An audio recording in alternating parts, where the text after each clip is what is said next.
Okay, now I'm gonna show you one of the other activities. Now, this activity is to help your child regulate their emotions, be able to express their emotions, so that way they can actually start verbalizing and telling you how they are feeling. This is one of the activities that I put inside of the kit for you.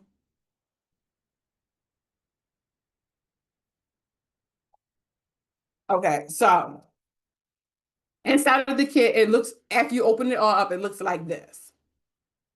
But when you get it, it's going to be like this.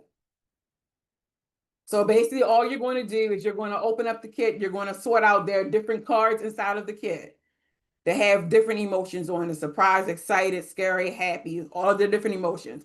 So if you have a child who cannot verbally express how they're feeling, when they do have a tantrum, you can have a station already set up in your house with the kit on the table, and they can go through and create the face, letting you know this is how I'm feeling at this moment. I am sad, I'm upset, I'm frustrated. And that way, that is your way of having them communicate with you. Because I know sometimes when we have meetings, there are some parents who have children who cannot verbally communicate. So this is one resource that they can use that'll help their child be able to express with them how they're feeling. And then also, this is, you can use this kit as well to actually teach your children emotions. So that way you can show them the card and say, this person looks happy. Can you show me happy? And then they'll use the materials inside the kit and they'll create a happy face. Or this child looks sad. Show me what does a sad face look like? So now we already identified some of the emotions that the children show off. So we had somebody who said their child throws a tantrum. Sometimes with the tantrums, yet again, it's because they can't verbally express what it is that they want. Sometimes, yes, they're throwing the tantrums because they're seeking attention. Your attention is elsewhere, and they figure, oh, I'm gonna sit out here and roll on the floor and act the fool because I know you're gonna look at me and be like, what?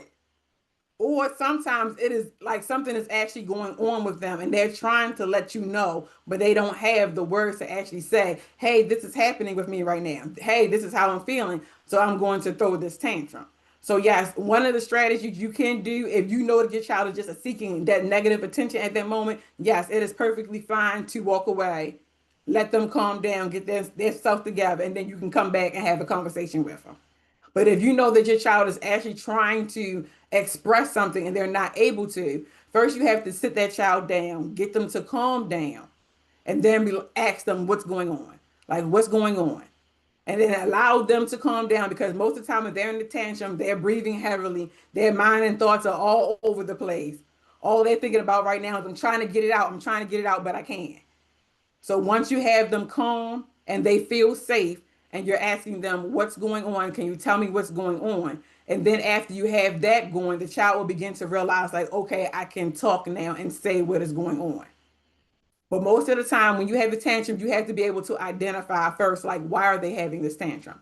Is it for negative attention? Or is it because they're actually trying to tell me something? Because there are some point, like if you have autistic children, they might be having a tantrum to get your attention because they need something. But since they're not able to verbally express it, for those who can't, then this is how they're going to react to get your attention. So you need to be able to identify first why they're having the tantrum and then realize how you're going to address it. So that is one way that you can use this resource for that. Okay, so now the key takeaways from today's topic that we talked about for social and emotional growth is that I just want you to remember that you have to be able to name the emotion. Whatever your child is going through, whatever the emotion is, the child needs to be able to name it. So if your child's not able to name their emotion, I want you to start practicing with them to help them to be able to say, I'm happy, I'm sad, I'm upset, I'm frustrated. And don't be afraid to teach them the big words, frustrated, because you'll be amazed. They'll be walking around, I'm frustrated. And you'll be looking like, you what? I'm frustrated. Teach them the vocabulary, the proper vocabulary for the words. And that way, when they are feeling some type of way, they'll be able to express to you, hey, I'm this. And then from there, y'all can have a conversation like, okay, this is what you need to do.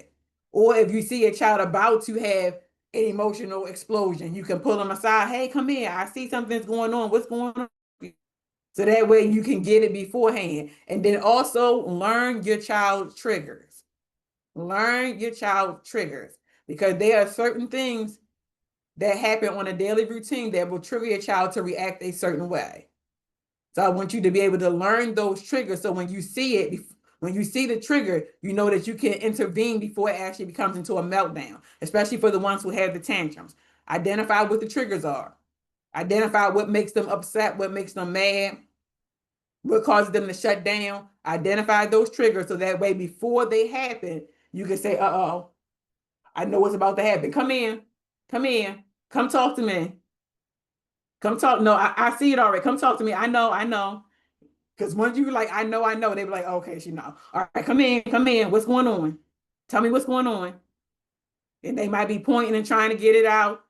And you be like, okay, all right, sit right here for a minute, get yourself together. And if you have to use different resources like a timer, let them hold a timer, let them hold your phone, and let them be able to see it, the numbers counting down. And then, okay, when it counts down and it dings, all right, come talk to me because you got yourself together and you can tell me what's going on. So you got to find those different resources that are going to help you to be able to help your child socialize better, to be able to regulate their emotions. So that way they can actually reflect on their behaviors. Because